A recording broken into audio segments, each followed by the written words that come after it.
Hello, everybody. I'm Dennis Miller, and my colleague and partner is Jay Weisman is here with us today too, and it's part of our DCM fall winter webinar series. And I'm keep admitting people as we go here. Jay, if you see anybody screaming out there in the chat room, just let me know. I'll make sure I click admit. Well, I think they need to be admitted before they can chat, but That shows you how much I know about technology. Just so you keep know. an eye on that. Yeah. There's been a little problem with internet out here, so there may be a freeze for a minute on the service. Just bear with us here today. So today, Jay and I are going to be talking about nonprofit board service impact and expectations. Jay and I will give a sort of unique perspective. Jay is going to talk about a lot from the individual board member expectations, and I'm going to talk about the board as a whole. And we're going to want to, the session is being recorded. Everybody will get the recording as well as the PowerPoint. We're going to encourage you to ask questions in the chat room, particularly as we get later in the process here, but we want to answer your questions and kind of that thing here. And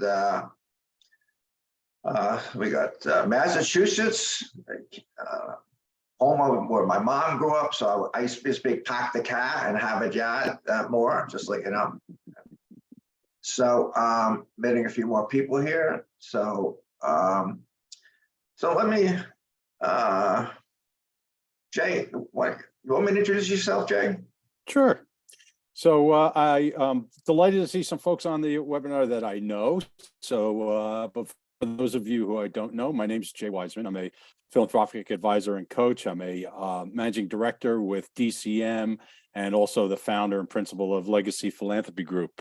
I specialize in nonprofit capacity building work. I do a lot of work with board coaching, helping boards become more comfortable in their role as friend-raising ambassadors, as we like to call it. We do some board development and structural work, board culture, and we also do strategic planning work. And through my association with Dennis, which is a great opportunity for both me and my clients, we do a lot of recruiting and leadership development work. Dennis?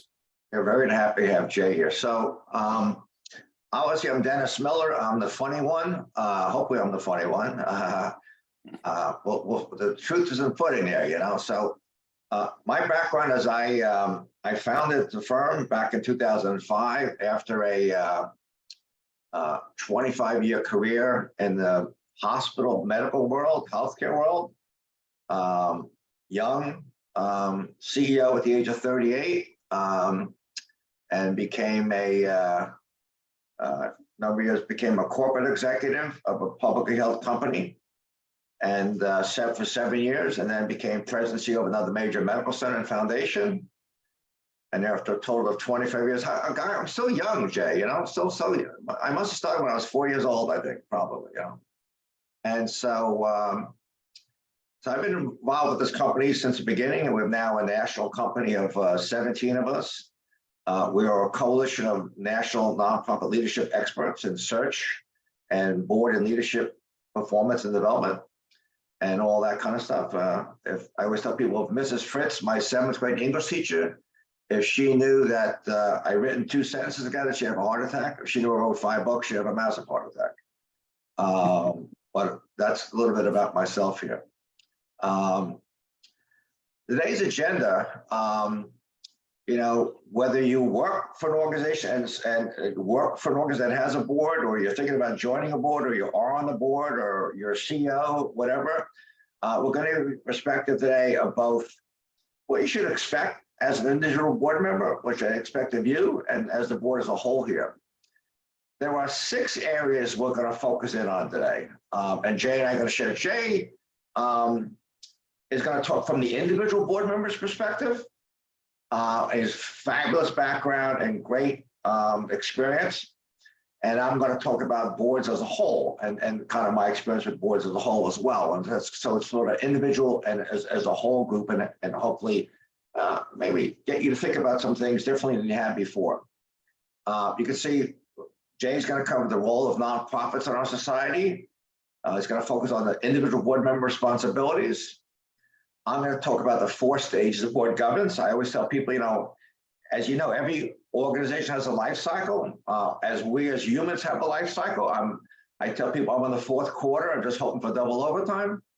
And the characteristics of high-performing boards and what my experience has been.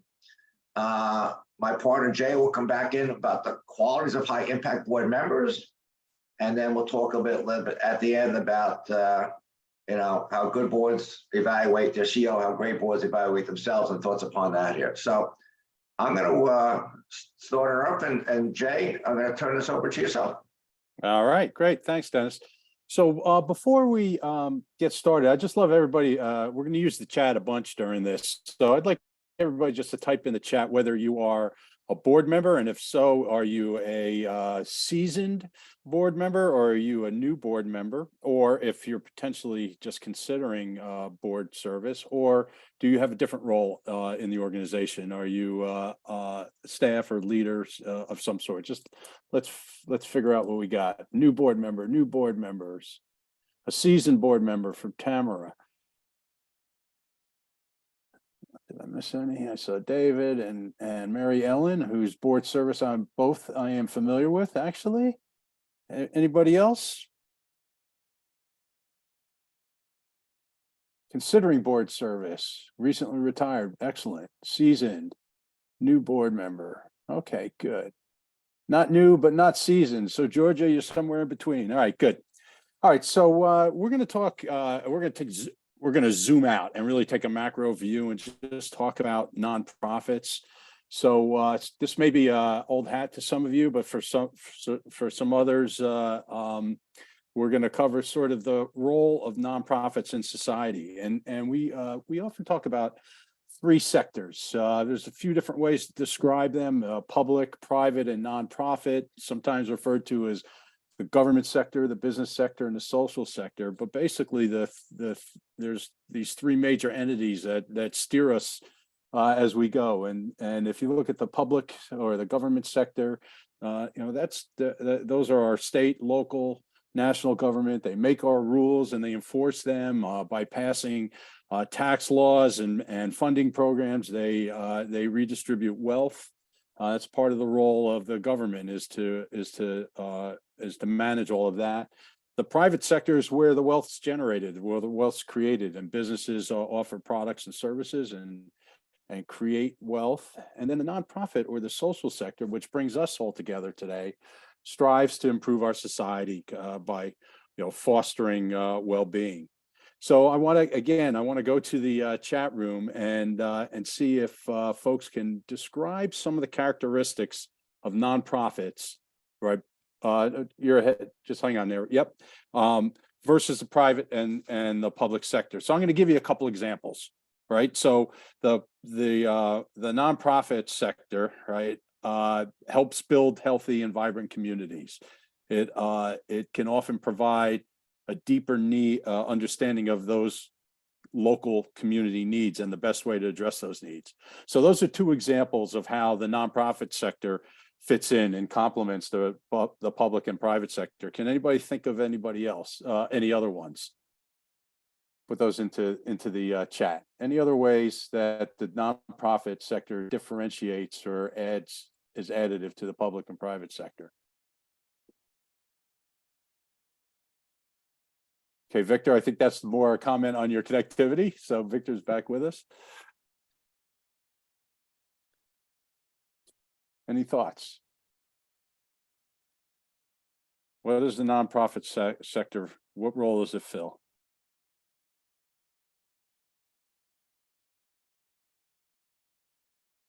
All right, we'll give you a couple of additional ones. So one of the things that folks often say is the nonprofit sector gives a voice for the clients they serve. So sometimes, right, and many times, nonprofits are organized around a mission to address the needs of the underserved. Very often, nonprofits can be more nimble than their government and private counterparts. They can focus on those more localized issues. and sometimes more efficient in delivering those services. One other major difference is that in exchange for the work they do, they receive preferential tax treatment on the income that they generate. And we'll talk more about that later, about the income that they generate. And then their donors and the people who support them are also eligible for tax benefits. So the nonprofit sector has a very specific and beneficial role in our society. So now we're going to talk about the different types of nonprofits. Now, I'm not a lawyer. That's my disclaimer. This is not to be construed as legal advice, but most nonprofits are formed in most states. They're formed as a corporation in the states where they're founded. Some nonprofits are formed as trusts. Most typically, that applies to foundations that manage an endowment and make grants. Now, you're ahead, Dennis. I'll let you know when. Thank you. Each state has its own specific processes, but almost all states require that articles of incorporation are filed and that board members are identified. So hence the topic of this conversation. And then once that corporation is formed, board members are identified, the organization can file for tax exempt status with the IRS. So there's a bunch of different types of nonprofits. There's 501c3s, which is basically a nonprofit that's formed for religious, charitable, scientific, or educational purposes. 501c3 nonprofit donations are typically tax exempt, whereas 501c3s serve the public. 501c6s, professional and trade organizations, are formed to serve their members. So 501c3 organizations, in fact, are often termed nonprofit membership organizations. So an example of that might be the American Medical Association, AARP, which I've been qualified for quite a while, the Financial Planners Association, Chambers of Commerce, et cetera. There's also national social welfare organizations, 501c3-4s. Donations to them are not necessarily tax deductible, but businesses might be able to write off their contributions to those organizations. And another advantage of a 501c4 is they have the ability to engage in political lobbying types of activities where 501c3s do not. And then finally, there's also 501c7s, which are social organizations. They don't necessarily have to be charitable, but it must be a recreational and non-profitable organization. So those are the types of nonprofit organizations that we commonly see. So next slide. So I want to talk about how nonprofits operate, but I want to throw this over to Dennis. Dennis, I've heard you often talk about how the term not-for-profit gets misconstrued. You care to share your saying and what's behind it? I don't know where I came up with it, but I always say that nonprofit is your tax status, not your business plan. And I think sometimes we forget that I've been in the business for 40 years, and Jay's been a long time, and all of you on the call here. And the challenges we all know about fiscal, solvency and sustainability, but clearly we have to remember that without a margin, there's no mission. And so, and Jason, a little bit, I share some of this with the group here. So as a young CEO, I worked for a large Catholic medical center. And the nuns drove to me, mission, mission, mission. I got mission coming out of my ears. They were terrific at mission, with the Irish brogue too. Oh, Dennis, mission, mission. And I'm like, but sister, but you're losing millions of dollars. If you don't have a margin, there's not going to be any mission here. So we had to balance the two out here. But that was my saying, Jay, nonprofits, your tax status, not your business plan. You better grow your way to success. You can't cut your way to success. That's all. Right. Yeah. And it's one of my favorite sayings about nonprofit organizations, because in fact, nonprofits can be and often are very profitable. And really, the difference is how those profits are distributed and how they're applied to the mission, and not to other types of owners or other stakeholders. And really, when it boils down, it's the motive for the profit, not the profit itself, that is restricted. So nonprofits are not forbidden, from making a profit. So that's something that needs to be dispelled. And then, in fact, nonprofits need to be managed and run with the same diligence and really the same the same sort of intention as other organizations. They have all the same kinds of needs. They have and functions. They have HR functions. They have finance functions. They have operations, legal. They have a supply chain and a demand chain. All of those things exist in the nonprofit world, just like they do in the for-profit world. And having said all that, consistent revenue, to Dennis's point, is really the key to sustainability. And this slide talks about some of the different ways that nonprofits actually generate revenue. So one is local, state, or federal funding.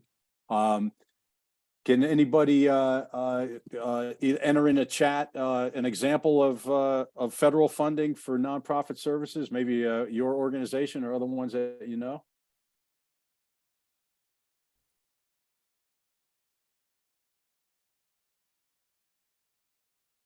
An organization funded by the government.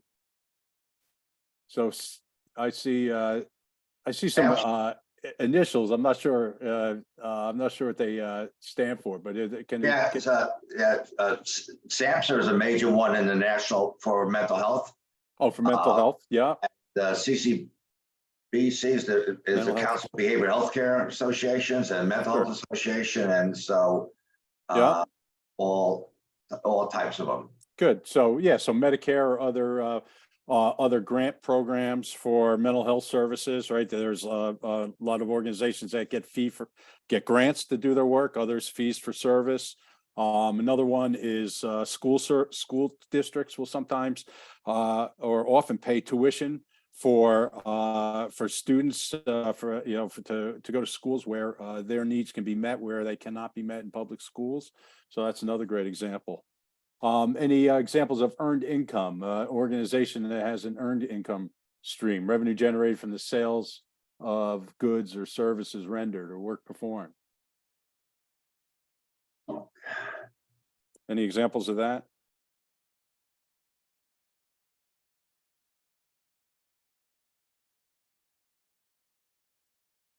Next slide for us there, Dennis. I'm sorry, hold on. Next slide. We're jumping around here. All right, now you went too far. Maybe I should drive next time. All right, good. So earned income. So an example of that would be knock on the door and a cute young lady shows up with some cookies, right? Girl Scout cookies. I worked with an organization that had a bakery that was run by and for the benefit of homeless folks, and they generated revenue. So earned revenue is another way that organizations fund their programs. Investment income. So organizations that have built up a surplus or an endowment will invest that endowment, and leverage those earnings, and also then contributions and grants and fundraising. Just one interesting note on the contributions. It's a surprising number for most people, but there's over in 2020, and the 2021 numbers recently came out. Could you go back to that slide there, Dennis? The $470 billion in contributions have been made to nonprofits. That's per Giving USA. And the great bulk of that is individuals, both the contributions and legacy giving, but a significant amount comes from foundations. A surprisingly smaller amount comes from corporations. And Dennis pointed out that my math's not so good. That adds up to 101%, which I think is great. It's a little bit more than 100% we're getting, but it's a big number. So these are all the various revenue streams for nonprofits. Okay, so the next thing that we're going to chat about a little bit is the responsibilities of nonprofit board members. Okay, if we go to the next slide, that'd be good. So nonprofit boards are critical to the success of an organization, and we're about to turn our attention. Dennis is going to talk about how boards as a whole operate. But before that, I just want to talk about what you as individual board members, those of you who are board members, can bring to the table. So has anybody heard the phrase, the 3 T's, that referring to what supporters might bring on behalf of their organizations? If so, let's have someone drop those, or somebody drop those into the chat. 3 T's that supporters might bring. Good. Time, talent, and treasure. Mary Ellen, thank you. Are there any other T's? So I've heard up to 4 or 5 T's as part of that. Any other things that people can think of that a board member might bring? 4th T, 5th T? So the one I like to talk about is transformative ideas. Oh, I like that. That's a great one. Transformative ideas, new, fresh perspectives. It's great. Any others from the audience? So one I like to talk about is ties, right? Which is your network. So I often say, sometimes folks like me, I may not have time, talent, or treasure, but I might know somebody who does. So it's really important to bring that. And then testimony also, the platform that many of us have is a valuable way to share the message and get the word out. So it's really important to realize as board members that we have all these different things and all these different assets. It's not just about the treasure, which is the money that we contribute. It's all these other things that we bring and perspectives that we have and value that we can deliver. So let's look at this slide a little bit and talk about some of the ways that board members can apply those T's. So first and foremost, this is a short list. It doesn't represent a full list, but some of the things that responsibilities that board members have and their expectations. So one is to be knowledgeable about the organization's mission and program. So as board members, we need to understand the mission. That involves touching the mission, being present, participating with the program officers and the program, the folks who deliver the programs and the folks who receive them, being part of our communities. Big responsibility is to prepare for board meetings, attend those meetings, serve on committees. So this is around doing your diligence, reading materials before the meetings, being prepared to come with the insights and the knowledge that you need to make the decisions that you'll be called upon to make as board members. There's a role in overseeing and being responsible for the physical health of the organization, and that includes what is sometimes the elephant in the room, making a personal financial contribution. And that different organizations approach that in different ways. Some have a minimum, some have a suggestion. Many of them, and my preference is they ask their board members to make a contribution that's significant for them, and perhaps to be as a board member and make that organization one of the top 2 or 3 that they contribute to. Another role and responsibility for the board is to go out there and be an ambassador, to advocate on behalf of the organization in the community, and to promote the cause and the mission. We're participating in recruiting board members. So that's part of the board's role in care and feeding of itself. The idea of helping recruit board members, helping onboard those new board members, mentor them, help them become familiar with the issues and challenges and opportunities facing the organization. There's a board role in formulating and overseeing policies and procedures. And then this last one is sharing their insights, lending their foresight, and helping the organization do strategic planning and anticipate the future and help the organization build the competencies around change management, being able to be resilient and agile and have organizational grit in the face of what is really an accelerating rate of change around us. So these are just some of the responsibilities of board members as they take on that role, as you take on that role as board on a board as individuals. And now we're going to kick it over to Dennis, and he's going to talk a little bit about boards as a whole and how they function. Dennis? Jay, thank you very much. I appreciate it. Great job. I talk about the 4 stages of board governance. Everybody knows a founding board. Founding board, your child gets sick, you start an organization for children wellness. You start a school, a university. I have had the pleasure of meeting the founder of Make-A-Wish, and all of you have been involved with a lot of nonprofits, and so everybody starts off someplace with a founding board. The board does all the work itself, and eventually it hires somebody. And the challenge with a founding board sometimes is the founding syndrome. The founder just can't let go of control. The second stage of board governance is the fiduciary role, and everybody's familiar with that. It's the legal side of that house, so we'll talk about that in a second here. And the strategic board, where every board is involved now with strategic plans and business plans. I'm going to focus more about the board as a leader and how the importance today of a mature board functions not in a passive role, but as a leadership role here. So we all know about founding boards. There's no staff. Just get the organization off the ground. You get your friends or colleagues together.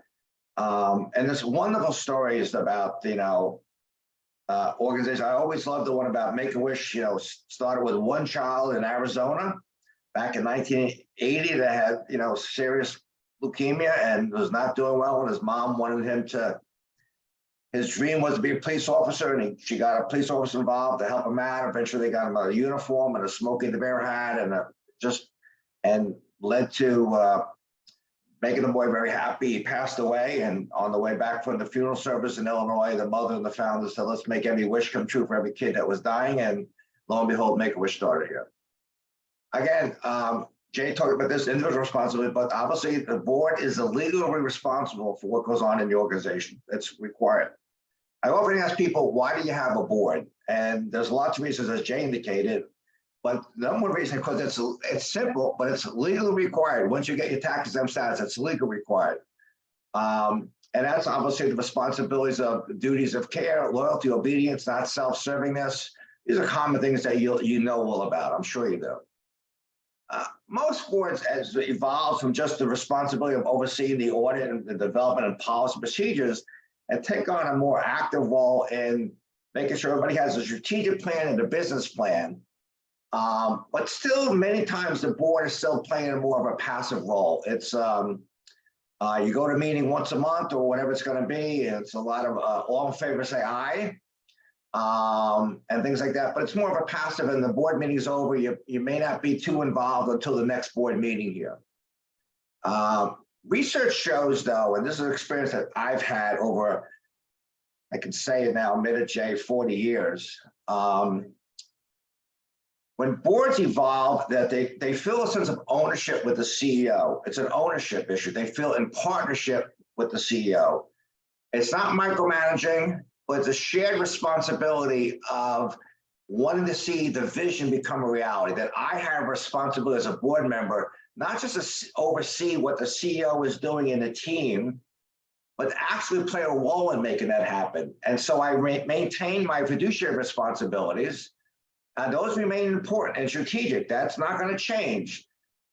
But to be an effective board as a whole, and Jay did a great job explaining the individual responsibilities, as a whole, you need the board to be involved in partnership with the CEO and actively working to make sure the organization achieves its vision. So you might, if you might say at the end of the meeting, or they call the next day and say, Jay, listen, I thought about this. There's a woman I want you to meet with, or a gentleman I want you to meet with here. Actively playing an important role in helping achieve it, not just watching it happen. There are a number of characteristics of nonprofit boards, and I want to go over those. The number one is a high level of engagement and pursuing a strategic vision. There's nothing more inspirational than having an inspiring vision, and there's nothing more uninspiring to have a vision that is just a bunch of words that no one feels connected to.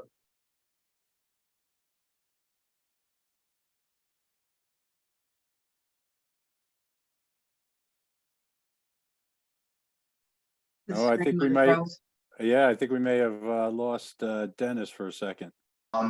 And so you have to find hey, Dennis, you had cut out. So right. Start talking about the characteristics of high performing boards. All right, it's somehow a connection on the internet. Okay. Right. Yeah. So it's very important to have a high level of engagement with the board, not at board meetings. And I have what's like, not just to oversee committee reports, but to be engaged in the board in conversation of what's going on. You want to have a board as a whole focus on performance and results, not just processes. You want to make sure your organization is communicating and measuring your achievements and successes, and even ask yourself the question, how do we measure our success as an organization? Particularly with boards, how do we measure our board? How do we measure our board success? Those are great questions to be asking yourselves. A lot of attention to recruitment and reappointment. It's beyond the scope of today, but we promote a characteristic of recruitment to recruit based upon competencies like inspirational leadership, change agent, innovative thinker, brand builder, than just skills. Skills come second, competencies come first. You always want to be developing leadership potential and succession planning. As Jay talked about, active participation in philanthropy. Most boards would rather stick pins in their eyes and raise money. They see it as sort of a fear of rejection. And again, openness into measuring performance of yourself as a board here. What are some of the common obstacles of high performance? The failure to engage. One of the things that I believe in very much so is the 50% rule. That at every board meeting, on average, on every board meeting, there should be at least a question that you prepared ahead of time that you're going to engage the board in. Something like, today we're going to talk about what is our image in the community, or what's the value we bring to our community? What's been our achievements for the past year? What's been our success? Things like that. Have that, and as a board, make sure that everybody's engaged in a conversation. It's important to look at the work of the committees, but if you just give an update on committee report, it's not very engaging. Again, warm body theory recruitment, not just anybody with a beating heart. You want to make sure that you're bringing on people on the board that have the competencies that you need and skills. And I used to joke, reappointing people. It's important for each board member when their term is up, whether you have terms or not. You can have terms without term limits. You want to have a chance for each board member to self-evaluate themselves, their performance, and evaluate their performance as part of your governance committee. Not just let's reappoint Fred because him, his wife, and mine are friends. We go to temple or church together. Make sure you reappoint people that are active here. Oftentimes, the inability to select a chair, and that comes from not recruiting people with leadership ability. So if we're not recruiting people that have ability to be an inspirational leader, and you wonder why no one wants to step up. Well, that's the problem. I'm going to check on the question here we got here. Yes, exactly, Lisa. Yeah. Lisa has a great comment in there about Lisa's one of my favorite people. Lisa's one of my favorite. I want to talk just briefly about the inner and outer board. With that, and I'm not going to say the organization, but I've seen where boards can overuse an executive committee. I've seen a board meet at a hotel, and the executive meeting was meeting at 5, and the board met at 6, and people got there at 5:45, 10 to 6, 5 to 6, and it's still 6:10, and then eventually the executive committee comes down, and there's just too much. I believe executive committee meetings have two functions. We want as a brainstorming session. We want to talk about an affiliation or a merger or a new program or service or change in direction or something, or we're going to think about a new building or whatever. Or that you need to immediately approve a board resolution because the board is not meeting.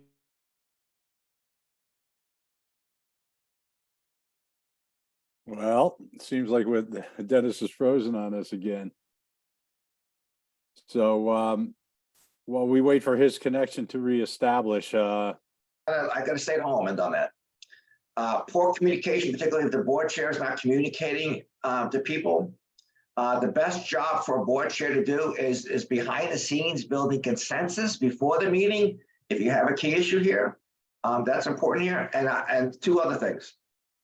I'm not here to promote my book, but I wrote a book called The Power of Strategic Alignment, a guide to energizing leadership and maximizing potential of today's nonprofits. just as when a car is out of alignment, your tire wears out or the right side, or when if I'm out of alignment, which I am a lot, my mind or my body are not put together here, it's very important for it to be successful, for the entire organization to be behind the vision, the board leadership, how you brand your organization, your impactful programs, how you raise money, all that needs to be aligned together, not in silos.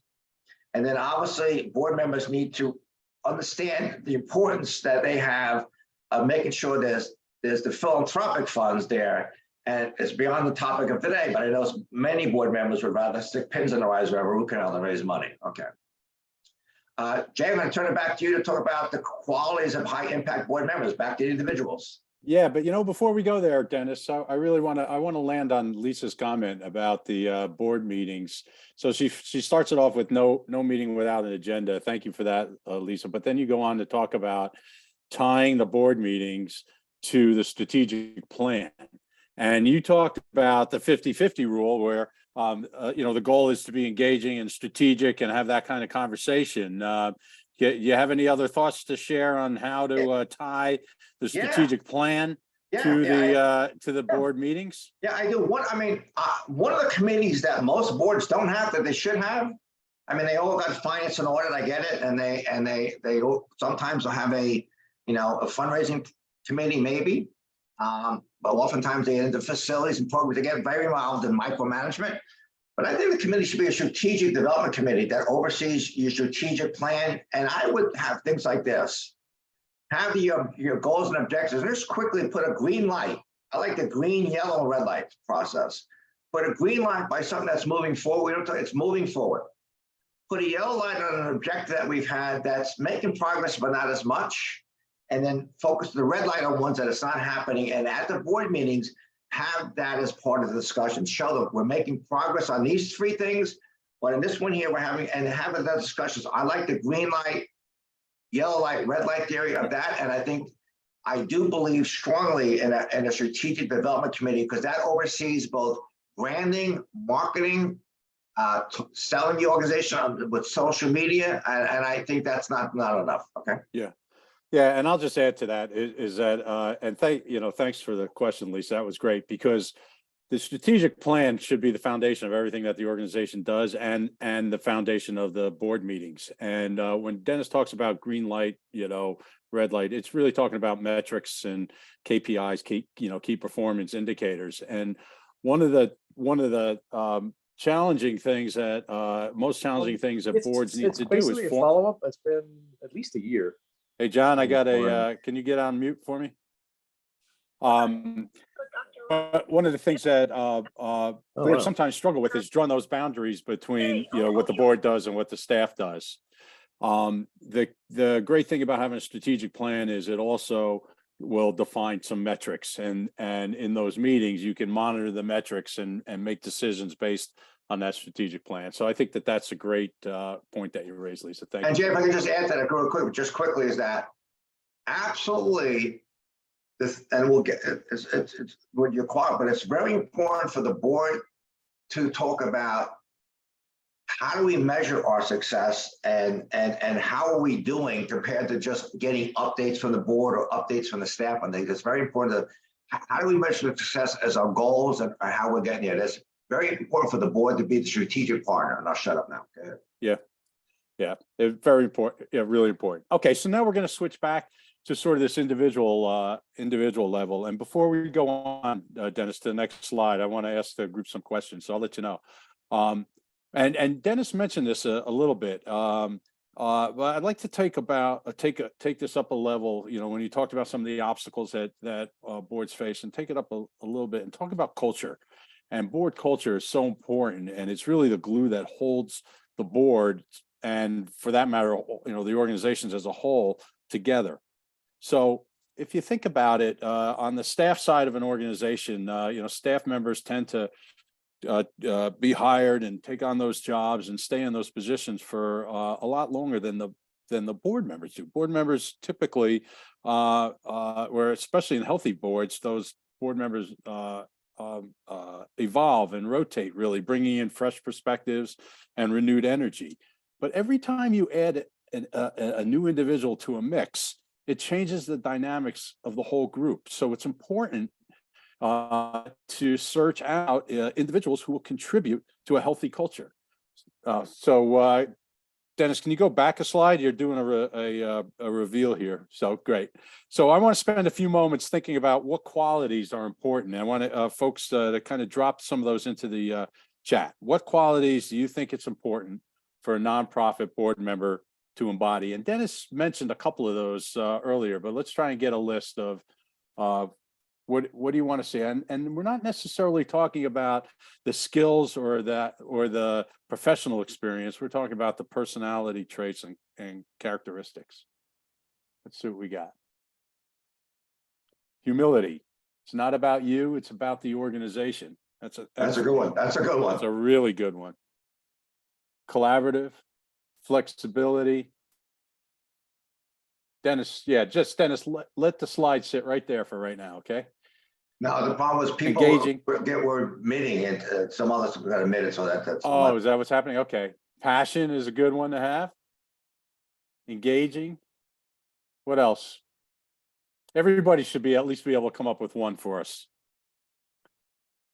Comfort with leaning into change. That's an excellent one. Innovative, right? Spirit of innovation. Open to new ideas. Being able to propose new ideas. Support, engagement, so engaged, good. All right, any others? All right, why don't we go to the next slide? So these are just some examples I've gathered, right? You know, vision, integrity, courage. So we talked about leaning in and being willing to innovate. Commitment and passion came through. Joanne just added follow through, which is a good one. Empathy towards others, confidence, curiosity. So I love that one. It's sort of this eagerness to learn, this desire to explore new ideas and new relationships. Sincerity, grace. So one of the things that we talk about is, you know, how are you able to I'll just take a step back. One of the things boards do is manage change, right? That's what we talk about, strategic planning. That's managing the change around us. Every time there's change, either external change or change within the organization, it tends to cause some friction. It's hard to change, and people sometimes struggle with that. So all of these softer skills, right, help us navigate that. Help us sometimes disagree without being disagreeable, if you will. Mary Ellen says she was going to say curiosity, so that's a good one, and it shows up here. So I would just say in general, you know, the key here is for board members to possess a strong character, to bring a passion for the mission, which we heard about, and also what David mentioned, which was being, which I love, is this idea of being willing to put their egos aside in the spirit of collaboration and in service to the organization. So they need to have these collective and intellectual talents and experiences, emotional intelligence, and all of these skills to ultimately add value to the CEO and to the organization. And most importantly, if you look at these skills, these all add up to leadership, but these are all soft skills and really important as you look to consider yourself and your suitability as a board member, or look as part of an existing board to recruit new board members. All right, Dennis, back to you. Thanks, Jay. I just want to conclude here, and I think I really appreciated the way Jay has engaged all of you and making sure that you're responsive to it. I think it's been terrific here. Conclude about this theme. Good boards evaluate CEOs or executive directors. They're interchangeable to me. But great boards evaluate themselves. And there's a hesitancy, generally speaking, to do that. There's a hesitancy, reservation, concern, apprehension about, what do you mean? I'm on the board. I volunteer my time. What do you mean you're gonna assess me? And yet I think that if you really, but people talk about curiosity, but I think it was David Rosen talked about, it's not about you, it's about the organization. And that is crucial. That is not about us. So if you are as a board member and I think we should all want to congratulate all of you who serve so well on various boards around the country. I do believe the nonprofit sector is the glue that keeps our community, our country together when everything else seems falling apart at times. But it's very, very important, I think, to evaluate yourself as a board. Now, I think it's okay to evaluate yourself as an individual board member. I think you should have a self-evaluation tool. But I think the board should evaluate itself, and there's lots of ways of doing it. And there's little tools out there. But sometimes they ask you, you get assessment tools and they ask you a question, a score of 1 to 5, but so you find out that you're a 3.5, but it doesn't always give you a good knowledge about what do I do about that. And I just think that for myself as a chairman, we're always evaluating ourselves, but I think as a board, we need to evaluate ourselves. How are we doing as a board? So one of the questions you should ask yourself when starting the year, as you get into the new fiscal year soon, is as a board, how will we measure our success? All right. I believe, and we believe there are lots of tools out there, but we created a tool that it combines both executive leadership and board governance. I think good boards work well together with the leadership team, not by themselves here. And so this is a suggestion for you to think about, and something we do. I think certain things that should be assessed are how well are we doing with mission and our vision? Are we getting off course of mission? We get mission drift because we went after so many grants and now we don't have the grant, we're losing money. Do we still have a compelling vision that's inspiring people? Was it stale and need revitalization? How is our values and culture? Are we incorporating diversity, equity, inclusion, and I use the word belonging? As we talked about before, are we meeting strategic goals? How is our board and CEO working as partnership? What's our thoughts about executive leadership team? How is the board as a whole doing? Is the board functioning with best practices? Do people know what best practices are?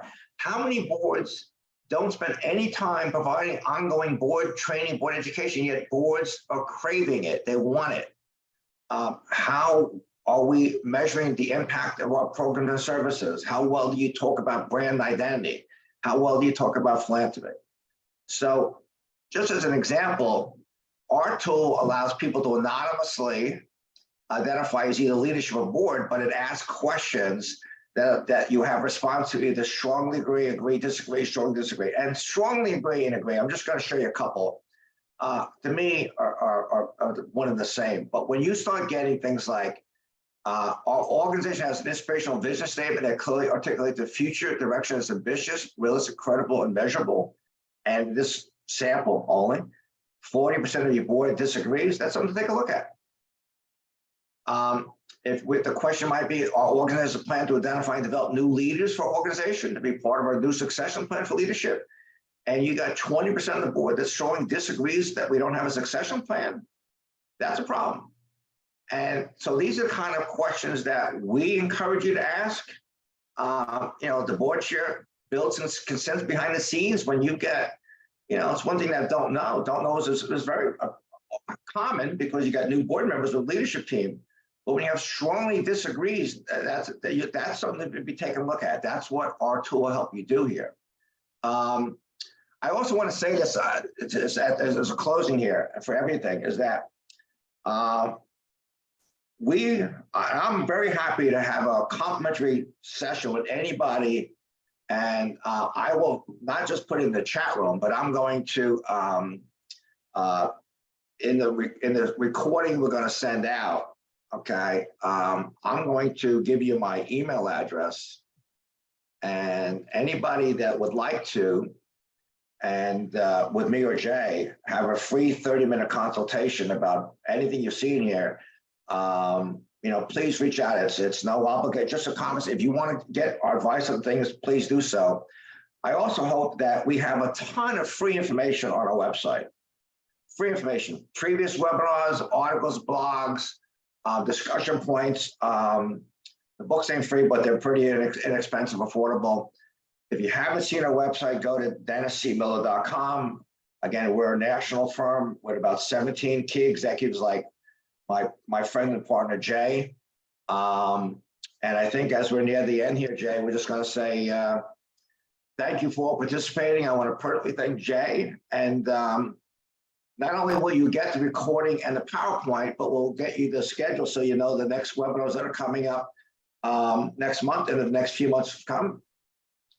And we look forward to chat with you. If you have any questions about anything you need from us on our Institute for Nonprofit Leadership and Board Performance Issues, as well as our Executive Search Services, please reach out to us. And we hope this was helpful from Jay and I to provoke some discussion. I think what Jay and I want to do is provoke some discussion for you, and wish you so much success in what you do. And it's heartfelt. And I'm very fortunate to have people like Jay on our team. Thank you so much. I appreciate it. All right. Well, thank you, Dennis. And thank you, everybody, for participating today.